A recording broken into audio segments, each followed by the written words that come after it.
Vouching and verification. देखिएगा, audit of financial statement बोले तो vouching and verification. Audit of financial statement को technically हम कहते हैं वाउचिंग एंड वेरिफिकेशन। कुछ याद आया? आप सब्सटेंटिव प्रोसीजर में आप इसको पढ़ चुके हैं, याद है? टेस्ट ऑफ डिटेल्स के दो पार्ट थे, ट्रांजैक्शन का ऑडिट वाउचिंग एंड बैलेंसेस का ऑडिट वेरिफिकेशन। सो ध्यान रखिएगा, audit of item of financial statement बोले तो vouching and verification. Vouching and verification, auditor vouching and verification में फाइनेंशियल स्टेटमेंट के एक एक आइटम का चेकिंग करता है। फाइनेंशियल स्टेटमेंट के एक एक आइटम का चेकिंग करता है। और आपको ये तो पता ही है कि फाइनेंशियल स्टेटमेंट बोले तो what? Balance sheet, profit and loss accounts, notes to account. ये फाइनेंशियल स्टेटमेंट आप देख रहे हैं, ये बिल्कुल यही है। यानी फाइनेंशियल स्टेटमेंट बोले तो बैलेंस शीट, फाइनेंशियल स्टेटमेंट बोले तो profit and loss account, financial statement बोले तो नोट्स ऑफ अकाउंट। इन सभी चीजों का ये ऑडिट करता है। यानी कि इसमें जितने आइटम हैं वो आइटम कैसे आया उसका वाउचिंग भी करता है, उसका वेरिफिकेशन भी करता है।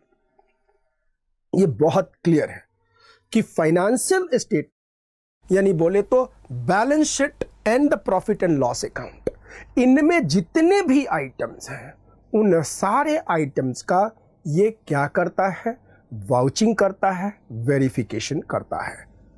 बहुत क्लियर बात है, ठीक है जी। अब ध्यान से देखना, it is very clear that balance sheet and profit and loss account के एक एक आइटम का प्रॉपर वाउचिंग एंड वेरिफिकेशन करना ही audit of item of financial statement है। Is that clear? समझ में आया? जब ऑडिटर बैलेंस शीट के एक एक आइटम को चेक करता है तो उसे हम वेरिफिकेशन कहते हैं। एंड जब ऑडिटर ट्रांजैक्शन के एक एक आइटम को चेक करता है तो हम उसको वाउचिंग कहते हैं। यानी कहने का मतलब है कि अगर एंटिटी के ट्रेडिंग अकाउंट के इवेंट को अगर चेक करना है, वैलिडेट करना है, ऑथेंटिसिटी पता लगाना है तो उसको हम वाउचिंग कहते हैं। लेकिन जो बैलेंस शीट में बैलेंसेस हैं, जो एसर्शन करी गई है, उसकी ऑथेंटिसिटी और वैलिडिटी को पता लगाना हम वेरिफिकेशन कहते हैं। तो देखिएगा, ऑथेंटिसिटी बोले तो सच्चाई एंड वैलिडिटी का मतलब है ये प्रूफ करना कि जो सच्चाई है वो बिल्कुल सच है। That is what the purpose, that is what the objective. बहुत सिंपल सी बात यहां कर जा रही है। अब एक छोटा सा बात देखें, एक बार समझते हैं कि वाउचिंग क्या होता है। ध्यान दीजिएगा, वाउचिंग का मतलब है वाउचर का प्रॉपर एग्जामिन करना टू एस्टैब्लिश टू ऑब्जेक्टिव। यानी वाउचिंग हो या इवन वेरिफिकेशन हो, उसके दो ऑब्जेक्टिव हैं। यानी objective of vouching and verification is two: one, authenticity and validity of transaction; two, true and fair recording in the books of accounts. Mind कीजिएगा मेरे शब्दों को। वाउचिंग एंड वेरिफिकेशन का objective, objective of vouching and verification, objective of vouching and verification, objective of vouching and verification. दो objective है: one, authenticity and validity of transaction; two, true and fair recording in the books of accounts. One, authenticity and validity of transaction; two, true and fair recording in the books of accounts. ध्यान से देखिएगा, authenticity and validity of transaction बोले तो transaction सच है और valid है, और दूसरा है true and fair recording in the books of account. True बोले तो सच, एंड फेयर बोले तो निष्पक्ष, यानी कि जो रिकॉर्डिंग हुई है बुक्स ऑफ अकाउंट्स में बिल्कुल सच और निष्पक्ष है। यानी कि वेरिफिकेशन एंड वाउचिंग या वाउचिंग एंड वेरिफिकेशन के ऑब्जेक्टिव देखा जाए तो टू ऑब्जेक्टिव्स हैं। One, authenticity and validity of transaction. Two, true and fair recording in the books of accounts. फिर से मेरे साथ बोलिएगा कि वाउचिंग एंड वेरिफिकेशन का ऑब्जेक्टिव क्या है। वाउचिंग एंड वेरिफिकेशन का ऑब्जेक्टिव टू है। One, authenticity and validity of transaction. 5 बार बोलिएगा मेरे साथ, authenticity and validity of transaction, authenticity and validity of transaction. मैं ये क्यों बातें रटा रहा हूं, एक तो एग्जाम में लिखने लायक बनेंगे, और दूसरा सबसे बड़ी बात आपको ये समझ में आएगी कि जब आप किसी भी ट्रांजैक्शन का वाउचिंग करेंगे तो ये मकसद समझ में आएगा कि आखिर आप ये कर क्यों रहे हैं। जब पर्पस समझ में आता है तो दिल से यूं ही फीलिंग निकलती है उसके लिए, और आपको पता है जब फीलिंग निकलती है तो उसके लिए इंसान कुछ भी कर सकता है। दूसरा है true and fair recording. So authenticity validity, true and fair recording, authenticity validity, true and fair recording, authenticity validity, true and fair recording, authenticity validity, true and fair recording. ये है ऑब्जेक्टिव किसका? वाउचिंग एंड वेरिफिकेशन का। अब एक बात आता है, simple एक अब बात आती है कि वाउचर क्या होता है एंड वाउचिंग के प्रोसेस में क्या क्या चेक करना होता है। हम सबसे पहले वाउचिंग देख लेते हैं, फिर उसके बाद वेरिफिकेशन देखेंगे, और फिर देखेंगे कि वाउचिंग में अपन लोगों को क्या चेक करने का है एंड वेरिफिकेशन में अपन लोगों को क्या चेक करने का है। तो अब हम सबसे पहले देखते हैं कि अगर वाउचिंग है तो वाउचिंग में क्या होगा, कैसे होगा, क्या उसमें दिक्कतें आएंगी, कैसे होगा। That's a very simple point. एक काम करता हूं, मैं आपको सचमुच की दुनिया के वाउचिंग की दुनिया में लेके जा रहा हूं। ध्यान रखिएगा, ये वाउचिंग बहुत बहुत इंपॉर्टेंट है, बहुत बहुत बहुत इंपॉर्टेंट है। मेरी बात ध्यान से समझिएगा। एक सीन समझिए, अभी आप इंटर में हैं, इंशाल्लाह आप इमीडिएटली पास करके फाइनल में जाएंगे, आर्टिकलशिप में जाएंगे, ठीक है ना, या कई लोग ऑडिट करते होंगे। आपने सोचा होगा या सुना होगा कि कई बार लोग कहते हैं कि बिग 4 को ज्वाइन मत करना। तो आप पूछेंगे क्यों, तो बोलेंगे वो पूरे के पूरे 3 साल वाउचिंग कराते रहते हैं। क्या कराते रहते हैं? वाउचिंग कराते रहते हैं। तो आप पूछेंगे वाउचिंग क्यों हुए, क्या होता है वाउचिंग, क्या होता है यार, ये मन ने समझ में ना आया। ध्यान रखना, वाउचिंग ऑडिटर की दुनिया का पहला कदम है, पहला स्टेप है, पहला स्टेप है साहब। तो क्या कहेगा, ध्यान से सुनना। अब सबसे पहले समझते हो वाउचर क्या होता है। अरे वाउचर कुछ भी नहीं होता, कोई भी पेपर जिसमें जो काम हुआ है उसके बारे में लिखा रहता है वह वाउचर हो गया। अगर ऑफिस के किसी बंदे ने कैशियर से कैश लिया और कैशियर ने पेपर पे लिखा कि आज के तारीख में इस व्यक्ति को 5,000 रुपया मैंने दिया है, मुझे इस पैसे देने के लिए ऑथराइज किया है किसने? सीएफओ ने। यानी मैं ऑथराइज्ड हूं और इसलिए मैंने दिया। माना जाए कि कैशियर रीता है, रीटा, और रीटा ने रहीम को 5,000 रुपया दिया और पेपर पे लिखा कि आज के दिन पे मैंने रहीम को 5,000 रुपया दिया है और इस देने के लिए मैं ऑथराइज्ड हूं बाय सीएफओ, और नीचे सीएफओ का ऑथराइजेशन है, ऑथराइज्ड बाय सीएफओ। तो ये जो पेपर है ना, ये वाउचर है। तो ये वाउचर किसी भी चीज का हो सकता है। ये कैश एक्सपेंस का वाउचर हो सकता है, पेटी कैश का वाउचर हो सकता है, ये परचेज का वाउचर हो सकता है, ये सेल्स का वाउचर हो सकता है, ट्रांसपोर्ट का वाउचर हो सकता है, ट्रैवलिंग एक्सपेंसेस का वाउचर हो सकता है, ये किसी भी चीज का वाउचर हो सकता है। वाउचर का मतलब is a supporting document of the event, is a document, evidence of the event of the incident. जो हुआ उसका एविडेंस है, प्रमाण है। This is the voucher. ये आपने एविडेंस में भी पढ़े होंगे। ये वाउचर है, सिंपल। तो वाउचर किसी भी चीज का हो सकता है। अब आप कहेंगे कि ऑडिटर क्या चेक करेगा? ध्यान से सुनना। आप अभी क्या देख रहे हैं, अभी आप क्या सीख रहे हैं? आप सीख रहे हैं वाउचिंग कैसे होता है। ध्यान से सुनिएगा। ये है सीए जय एंड एसोसिएट का प्रिंसिपल ऑडिटर, और वो है मिस्टर आर्टिकल। इमेजिन कीजिए आप हैं और यहां पे है आर लिमिटेड। ये आर लिमिटेड सीए जय का क्लाइंट है। अब जब इसको ऑडिट मिली तो इसने ऑडिट प्रोग्राम में ये डिजाइन किया कि मैं सबसे पहले जो इवेंट हुए हैं उसका वाउचिंग कराऊंगा। क्या कराऊंगा? वाउचिंग कराऊंगा।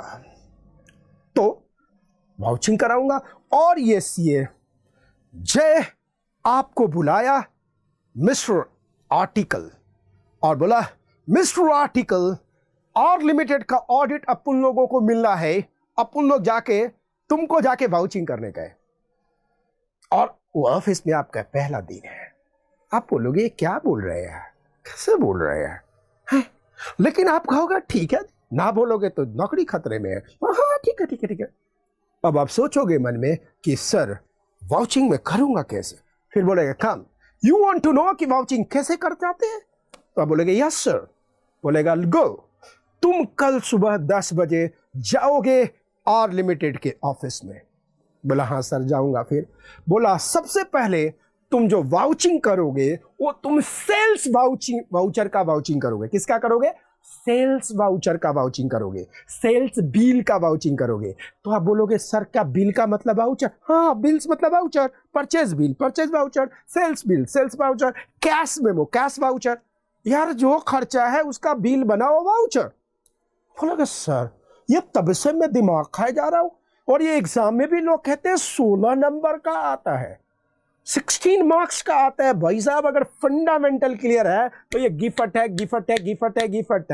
एकदम गिफ्ट है। दिल खोल कर लिख सकते हो। और अगर किसी व्यक्ति को प्रैक्टिकल एक्सपीरियंस है तो वाउचिंग एंड वेरिफिकेशन वो शायद ही पड़ता है यार, उस जरूरत नहीं है।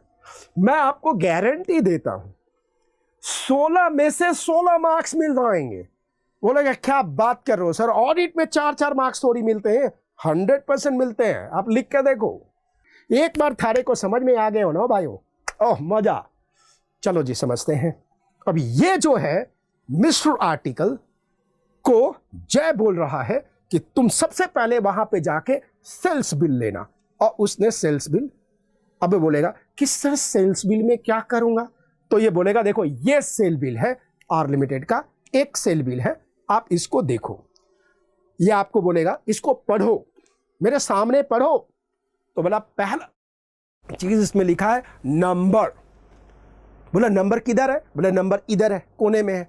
बोला वेरी गुड, एक काम करना, अपने आगे ये बिल रखना, ये बिल रखना, अपने लेफ्ट साइड में बिल रखना, और राइट साइड में उससे सेल रजिस्टर ले लेना। क्या ले लेना? सेल रजिस्टर ले लेना। Are you getting my point? तो फिर बोला लेफ्ट साइड में देखना कि उस वाउचर का नंबर क्या है। वो सेम इसी वाउचर से सेल्स रजिस्टर लिखा जाता है, इसी वाउचर से सेल्स रजिस्टर लिखा जाता है, इसी वाउचर से सेल्स रजिस्टर लिखा जाता है, इसी वाउचर से सेल्स रजिस्टर लिखा जाता है। वाव, यानी कहने का मतलब ये है कि उस तारीख में ये जो नंबर है, ये नंबर सेल रजिस्टर में होना चाहिए, सेल रजिस्टर में होना चाहिए। Are you getting my point? Sale register में होना चाहिए। यानी कहने का मतलब है एक जगह यहां पे बिल रखना, दूसरे जगह रजिस्टर रखना, दोनों को कंपेयर करना कि वाउचर का डिस्क्रिप्शन, वाउचर का डिटेल, वाउचर में जो लिखा है वह रजिस्टर्ड में चढ़ा है या नहीं चढ़ा है। चूंकि ये सीक्वेंस है, बिल, सेल बिल से सेल रजिस्टर में चढ़ा, सेल रजिस्टर से जर्नल बनेगा, जर्नल से लेजर बनेगा, लेजर से ट्रायल बैलेंस बनेगा, ट्रायल बैलेंस से बैलेंस शीट बनेगा मेरे दोस्त। यानी कहने का मतलब यह है कि आपको अगर बैलेंस शीट से पीछे आओगे और आप वाउचिंग करोगे तो बैलेंस शीट से नीचे आप आओगे तो आपको ट्रायल बैलेंस देखना पड़ेगा, ट्रायल बैलेंस के नीचे लेजर देखना पड़ेगा, लेजर के नीचे आपको जाके जर्नल देखना पड़ेगा और जर्नल के नीचे जाओगे तो रजिस्टर देखना पड़ेगा और रजिस्टर के नीचे जाओगे तो वाउचर देखना पड़ेगा। अब बताओ, ये जो वाउचिंग है, ये वाउचिंग है, ये सब्सटेंटिव प्रोसीजर है या सब्सटेंटिव प्रोसीजर नहीं है? ये सब्सटेंटिव प्रोसीजर है, ये सब्सटेंटिव प्रोसीजर है मेरे दोस्त। ध्यान देखना ये कैसे चल रहा है। ये बात ये सीए अपने आर्टिकल को सिखा रहा है कि यही तेरी दुनिया है, इस दुनिया को समझ तू। Vouching and verification is the blood and skeleton of the audit, my John. Oh my दोस्त, right? ये समझने का है, ये दिल से दिल का रिश्ता रखने वाला बात है साहब। अगर आप वाउचिंग नहीं पता, आपको वेरिफिकेशन नहीं पता, तो आप ऑडिट किस चीज का करोगे? ऑडिट का मतलब ही वाउचिंग एंड वेरिफिकेशन हुआ है भाइयों। सो ये बात सीए जय को कह रहा है, ये मैं नहीं कह रहा हूं। सीए जय कह रहा है अपने आर्टिकल को कि तेरे को वाउचिंग ऐसे करनी है। यानी तू ऑफिस जाएगा, सेल बिल निकालेगा, सेल बिल का पूरा बंडल निकालेगा और एक पहला से डेट वाइज वो सजा के देंगे और आप उसको रजिस्टर देखना। और रजिस्टर में सबसे पहले सबसे पहली नज़र कहाँ होगी? 1 मिनट, आप किसको टैली करोगे? सेल बिल से सेल रजिस्टर को या सेल रजिस्टर से सेल्स बिल को? बोलो बोलो बोलो बोलो बोलो, किसको टैली करोगे? सेल्स बिल से सेल्स रजिस्टर को या सेल्स रजिस्टर से सेल्स बिल को? किसको करोगे बताओ मेरे दोस्त? सेल्स बिल से सेल्स रजिस्टर में कंपेयर करोगे कि जो सेल्स बिल में है वो सेल्स रजिस्टर में जा रहा है या नहीं जा रहा है। ओके, तो सबसे पहले आपने देखा डेट के ऊपर ऐसे लाल रंग के कलम से यूं उल्टा सही कर दिया, ये ऑडिटर का कॉपीराइट सिग्नेचर है। आप ऑडिटर हो, आर्टिकल क्लर्क हुआ तो अभी क्या हुआ, हो तो ऑडिटर ना। ध्यान रखना, जब वाउचिंग की बात होती है तो आर्टिकल क्लर्क करता है, जब बाद में बैलेंस की बात होती है, उसकी वेरिफिकेशन की बात होती है, तो सीए जय खुद करेगा, सीए जय खुद करेगा। लेकिन जब वाउचिंग की बात होती है तो क्लर्क करेगा। लेकिन अगर वाउचिंग में गलती हो तो क्या वेरिफिकेशन सही हो सकता है क्या? नहीं। यानी कि vouching is done by the subordinate and the verification is done by whom? By the principal man. ध्यान से है, एकदम समझ में आ रहा है ना? मस्त, झकास है, एब्सोल्युटली क्लियर। सो अब उनने क्या देखा? सबसे पहले देखेगा sales bill. Sales bill, wow, इसमें क्या है? बिल नंबर 786 786 रजिस्टर में देखेगा। सबसे पहले देखेगा डेट, देखेगा सबसे पहले क्या देखेगा?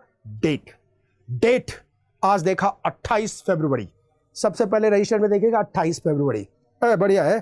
फिर देखेगा रजिस्टर में, नहीं बिल में देखेगा बिल नंबर 786, फिलहाल बिल नंबर 786। अब फिर बिल देखेगा, अब बिल में देखेगा that is R limited, registered office, M134 Connaught Place, Delhi 11100001। ये आपका है। फोन नंबर 7840046600, इस पे फोन करके देख लेना, पूछ लेना। GSTN number 07Q5M3259D1XX। ठीक है जी। State name Delhi code 7। Email rlimited@rlimited.com। बराबर है। ये क्या रजिस्टर्ड में होगा? नहीं होगा। क्यों नहीं होगा, ये बिल में है, लेकिन रजिस्टर के ऊपर ही लिखा हुआ है, ये उसी एंटिटी का है। अब आपको क्या करना है, इस बिल में देखना है।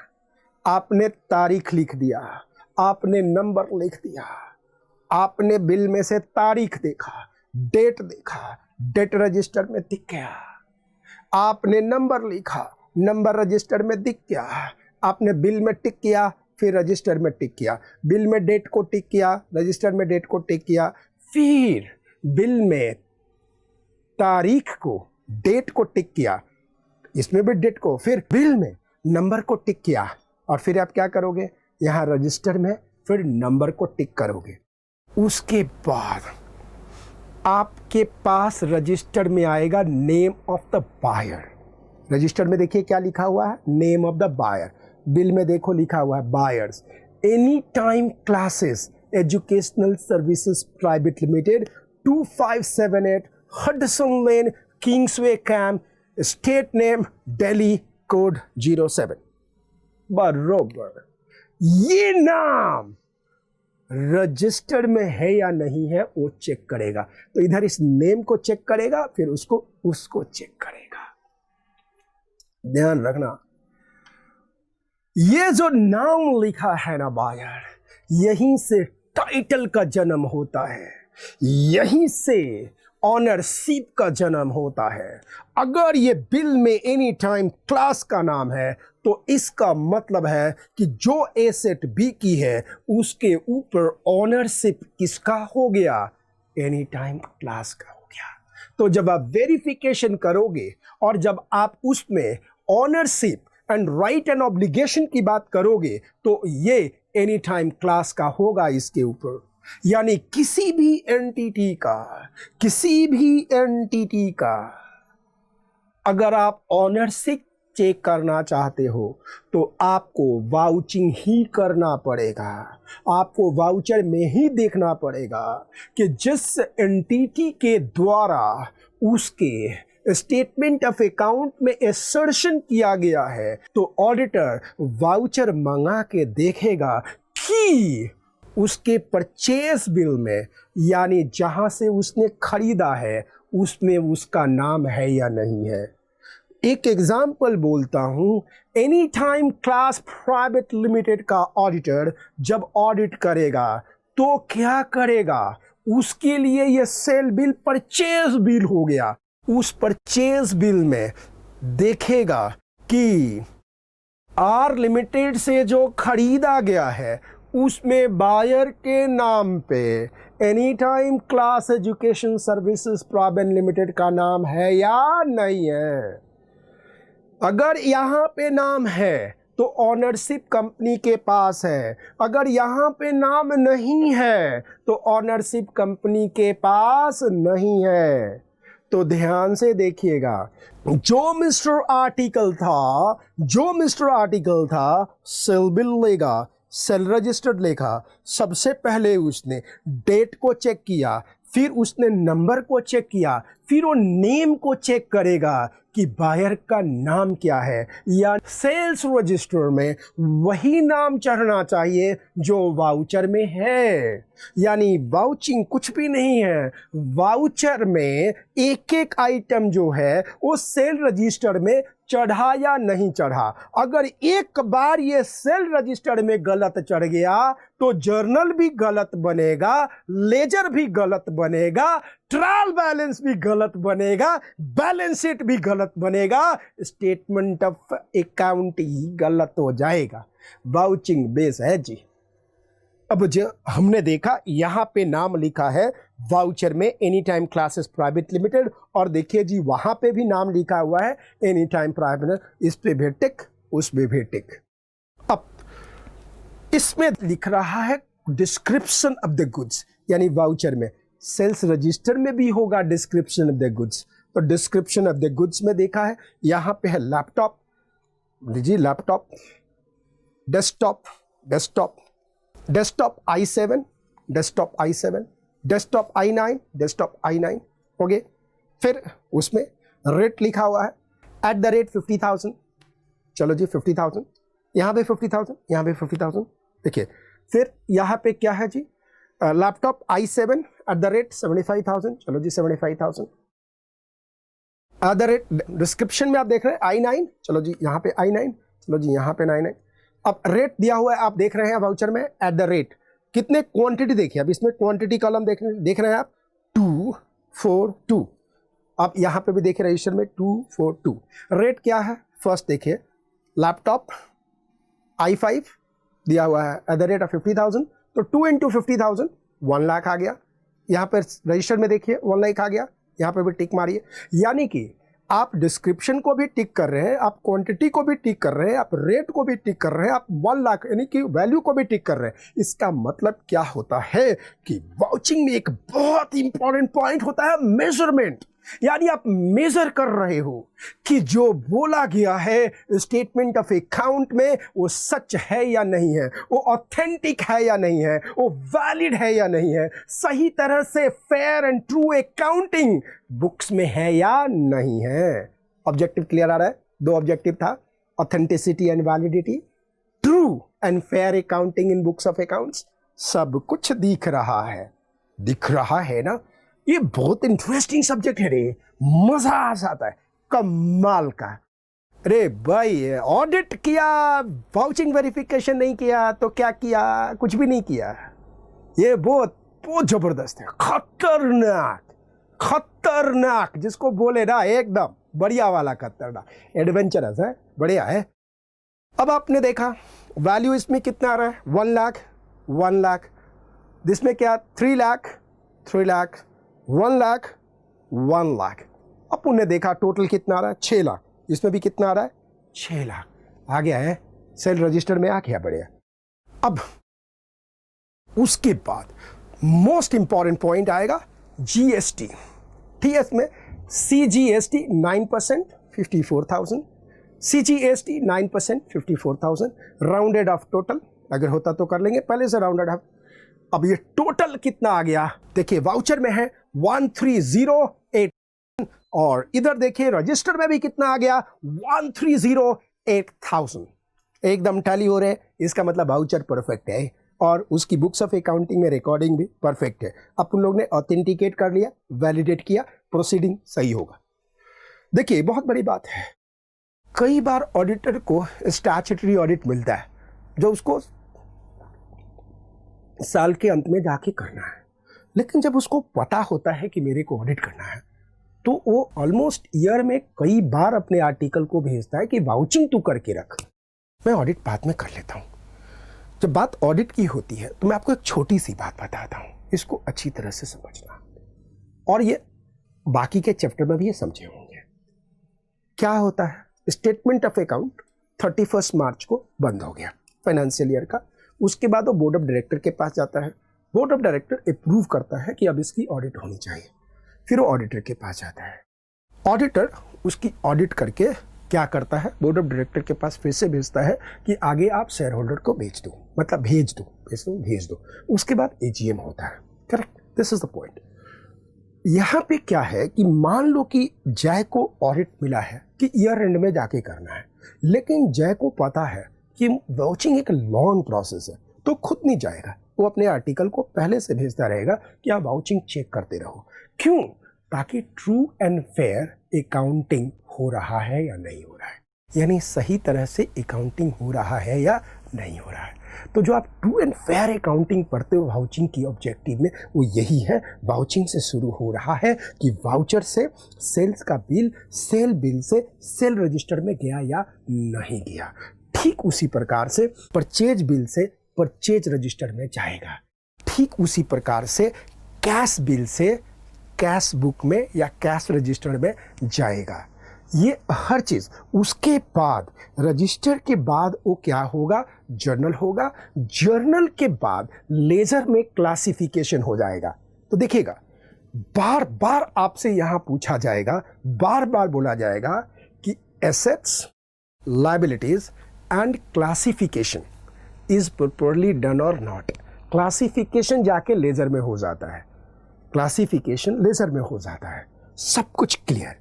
सो ये जो चीजें हैं आपको समझना पड़ेगा, रियल में ऑडिट कैसे होता है, वो चीजें क्या है, भली भांति आपको समझना पड़ेगा।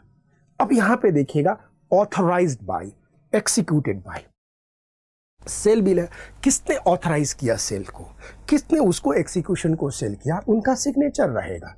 अब उसने भी चेक कर लिया कि ऑथराइज बाय है एंड एक्जीक्यूटेड बाय है, तो परचेज रजिस्टर में भी है who is authorised it and who has sailed it, और नाम है। चलो जी, नाम यहाँ देख लिया, यहाँ पे नाम देख लिया, काम हो गया। यानी जो जो वाउचर में है वो सेल्स रजिस्टर में है। ये पूरा हमारा वाउचिंग हो गया। अब इस वाउचर को फाइल करके रखेंगे, एक एक करके देखते जाएंगे। अब आप बोलेंगे कि सर ये authorised by and executed by, ये ऑथराइज्ड बाय आपने क्यों रख रहे हो बाहर में, मतलब कंपनी क्यों रख रही है ऐसा? एक छोटी सी बात बताओ, ये तो सेल बिल था, हालांकि इसमें बहुत जरूरत है। मान लो कि रीटा का केस है, रीटा के केस में उसमें था ऑथराइज्ड बाय सीएफओ, और बार बार देने के पहले उस कैश मेमो पे रीता को सीएफओ से सिग्नेचर लेनी है। Suppose C is Rita and this is Deepak Kapoor, right? Rita has to what? Rita has to take the authorisation by whom? Deepak Kapoor, कि मैं अगले को 5,000 रुपया दे रही हूं। कैश मेमो है, बराबर हो गया ना भाई, बराबर हो गया। ओके, दीपक कपूर ने साइन करके दे दिया। ओके, एक दिन देखा गया कि रहीम को रीटा ने 5 लाख रुपया दे दिया, तो आप देखोगे ऑथराइज्ड बाय, तो दीपक कपूर का सिग्नेचर है। कई बार क्या होता है, बोलते हैं साहब से बात नहीं करवाते, खुद ही कुकी मार लेते हैं। तो उसने देखा कि ये 5 लाख का है, कहाँ से जाओगे? तो एज ए ऑडिटर आप एनालिटिकल रिव्यू करोगे। लास्ट में हर में डॉक्यूमेंटेशन एंड इंटरनल कंट्रोल का पॉइंट मैंने डाला है ताकि आप लीक हो, क्योंकि वाउचिंग एंड वेरिफिकेशन का एक रूल नहीं होता। अकाउंट्स की दुनिया के जितनी भी नॉलेज आपने ग्रहण किया है, वाउचिंग वेरिफिकेशन में आप रिलेट करके लिख सकते हो। आपको सब कुछ रटा लिखने की कोई ज़रूरत नहीं है। मैं आपको 10 पॉइंट 9 पॉइंट दूंगा, 10 और 9 पॉइंट को एक प्रेम्बल बना लो, एक रख लो कि ऐसा बनाना है, और वो भी मैं इसलिए दूंगा क्योंकि सेम पॉइंट मॉड्यूल में लिखा हुआ है। जो मॉड्यूल एक्सपेक्ट करेगा कि आप वो पॉइंट लिखो, और वो पॉइंट आपको रटना पड़ेगा, सारे पॉइंट को उसी पॉइंट पे समाहित करना पड़ेगा। अब सिंपल सा सवाल है, अब एनालिटिकल रिव्यू में आपने देखा कि भाई ये घुगी 5,000 जा रहा था, ये 5 लाख हो गया, तो आप जाओगे, आप दीपक कपूर के पास जाओगे, सर ये जरा देखिएगा, ये आपका साइन है। बोले मेरा तो साइन ही नहीं है, मेरा साइन नहीं है, ये 5 लाख का आपका साइन से नहीं हो, तो उसने घुगी मार रखी है। मेरा कहने का मतलब है ये कि जब वाउचिंग करने जा रहे हो, इसी तरह से तो फ्रॉड पकड़े जाते हैं। इसी तरह से ऑडिटर फ्रॉड पकड़ने नहीं जाता, लेकिन रास्ते में फ्रॉड वो ढूंढ लेता है, मिल जाता है। ऑडिटर है ना, मिल जाता है, तो इससे पकड़ लेगा। Vouching is a very serious, is not non serious, is a very serious. तो क्या होगा, जो आर्टिकल क्लर्क है, जिसको बढ़िया से सैलरी भी नहीं देते बहुत सारे सीए फॉर्म, और बहुत सारे सीए फॉर्म में तो मेरी बात को बुरा मत मानना, पीएन की सैलरी आर्टिकल क्लर्क की सैलरी से ज्यादा होती है। हाँ, बहुत बार होता है ऐसा, लेकिन ये बंदा खरबों रुपया का फ्रॉड पकड़ सकता है। अब जैसे रीटा क्या करती थी, साइन करके, अपनी साइन करके दे दिया उसने। अब बाद में मान लो कि नौकरी छोड़ के गई, तो फंसेंगे कौन? दीपक कपूर सर। दीपक कपूर सर की तो लग गई, लेकिन दीपक कपूर सर को लगने से बचाया किसने? मिस्टर आर्टिकल ने। अब बताओ, क्या वाउचिंग एक सीरियस प्रोसेस है या नॉन सीरियस प्रोसेस है? क्या यह बुनियाद है या बुनियाद नहीं है? यह बुनियाद है। ध्यान से देखिएगा। अब मैं कह रहा था कि वाउचर कुछ भी हो सकता है। सेल बिल वाउचर है, परचेज बिल वाउचर है, कैश मोमो भी वाउचर है, सैलरी रिसीट वाउचर है, सैलरी रिसीट वाउचर है, सारा चीज वाउचर है। यानी जो भी डॉक्यूमेंट बन रहा है इवेंट को सपोर्ट करने के लिए, वो सारे वाउचर हैं। तो क्या इनके शक्ल और सूरत हमेशा ऐसे ही होगा? जरूरी नहीं है, लेकिन शक्ल और सूरत जरूरी ना हो तो चलेगा, लेकिन अगर आइटम का नाम देखोगे, आइटम बोले तो जो पर्टिकुलर होते हैं वो मोर और लेस सेम ही होते हैं। ध्यान से देखिएगा एक बार फिर से, ऑडिटर इस सेल्स बिल को, उसके जितने भी हैं आप देखोगे वो सेम ही होते हैं, विदाउट फेल वो सेम होते हैं बॉस, वो सेम होते हैं तो सेम ही होते हैं। ओके, अब ध्यान से, ये सेम क्या होते हैं? किसी भी वाउचर में देख लीजिए ये सेम होगा। देखिएगा सेम क्या होगा, किसी भी वाउचर में ऑडिटर क्या चेक करता है? तो auditor checks following point in any voucher. Auditor check following point in any voucher. Code याद रखिएगा ताकि आपको याद हो जाए किसी के वाउचर में आप क्या देखेंगे। एनटीसी, ध्यान से, NTC, NTC stub body head note foot note क्या है?